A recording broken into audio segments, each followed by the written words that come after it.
Praise the lord. నీకోసం వేసే మాట అని దేవుని వాగ్దానాన్ని వింటున్న ప్రియ దేవుని బిడ్డలందరికీ హృదయపూర్వకమైన వందనాలు తెలియజేస్తున్నాను. అందరూ కూడా బాగున్నారు కదా? మీ అందరి నిమిత్తం ప్రతిదినం ప్రార్థిస్తున్నాం. దేవుడు తన ఉచితమైన కృపను మీకు అనుగ్రహించి మీకున్న అవసరతలన్నీ ప్రభువు నిశ్చయంగా తీర్చును గాక. ఈ రోజు దేవుడు మనకు అనుగ్రహిస్తున్న వాగ్దానము ఆదికాండం 26వ అధ్యాయము 24వ వచనము. నేను నీకు తోడై ఉన్నాను గనక భయపడకుము. ఆమె నిశ్చయంగా ప్రియ దేవుని బిడ్డ అనేకమైన భయాల చేత అనేకమైన కలవరాల చేత ఉన్నావేమో, ఎన్నో సమస్యలు ఎన్నో పోరాటాలను ఎదుర్కొంటున్నావేమో. యాకోబు తన జీవితంలో లాబానుగా ఒంటరిగా ఉన్నాడండి. లాబాను అనేక మార్లు 20 సంవత్సరంలో 10 మార్లు తన జీవితాన్ని మార్చి అనేక సార్లు యాకోబుని ఇబ్బంది పరుస్తూనే ఉన్నప్పుడు ప్రభు ఇచ్చిన వాగ్దానం ఏంటంటే, నేను నీకు తోడై ఉన్నాను కనుక భయపడదు. ఈ రోజు కూడా అనేకులు నిన్ను ఇబ్బంది పరుస్తున్నారేమో. నువ్వు ఎంత నమ్మకంగా పనిచేసినా, ఎంత యథార్థంగా పనిచేసినా ప్రతిసారి నిన్నే మోసం చేస్తున్నారేమో, ప్రతిసారి నీకు అన్యాయం చేస్తున్నారేమో, తగిన ప్రతిఫలం నువ్వు పొందుకోలేకపోతున్నావేమో. ఎందుకు ఇలా అయిపోతుంది నా జీవితం అంతా ఇంతేనా అని చెప్పి కృంగిపోవడం కాదు. కానీ దేవుని బిడ్డ, దేవుడు ఈరోజు నీతో మాట్లాడుతున్నాడు. నేను నీకు తోడై ఉన్నాను. తగిన సమయంలో ప్రభు మనల్ని హెచ్చిస్తాడు.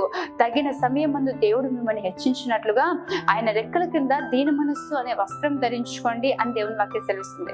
ఆయన రెక్కల కింద మౌనంగా ఉండండి ప్రియ దేవుని బిడ్డ. ఎంతమంది మిమ్మల్ని ఇబ్బంది పరిచినా, ఎంతమంది మిమ్మల్ని నష్టపరిచినా, ఎంతమంది మీకు వ్యతిరేకంగా లేచినా, మిమ్మల్ని హాని చేయాలి, మిమ్మల్ని మోసపరచాలని ఎంతమంది లేచినా ప్రభు ఒకానొక దినమునగా మీకు తగిన న్యాయం తీర్చబోతున్నాడు.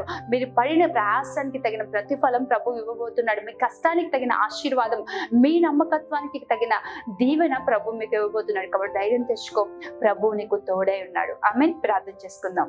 మహోన్నతుడైన తండ్రి, సర్వశక్తి మంత్రుడైన దేవా, సర్వాధికారి నీకే వందనాలు ప్రభువా. ఈ ఉదయం మీరు మాకు ఇచ్చిన వాగ్దానాన్ని బట్టి వందనాలు.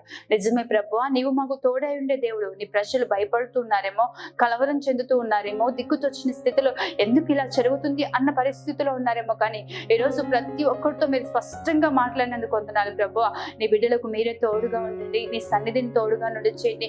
బలమైన గొప్ప కార్యాలు జరిగించండి ప్రభా. అతి శ్రేష్టమైన నీ కృపను బిడ్డలకు మెండుగా అనుగ్రహించండి.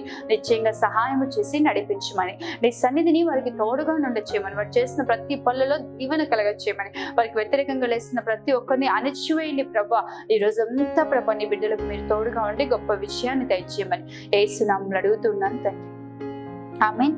దేవుని ఇష్టంగా మిమ్మల్ని మీ కుటుంబాన్ని దీవించును గాక. ఆమేన్. God bless you.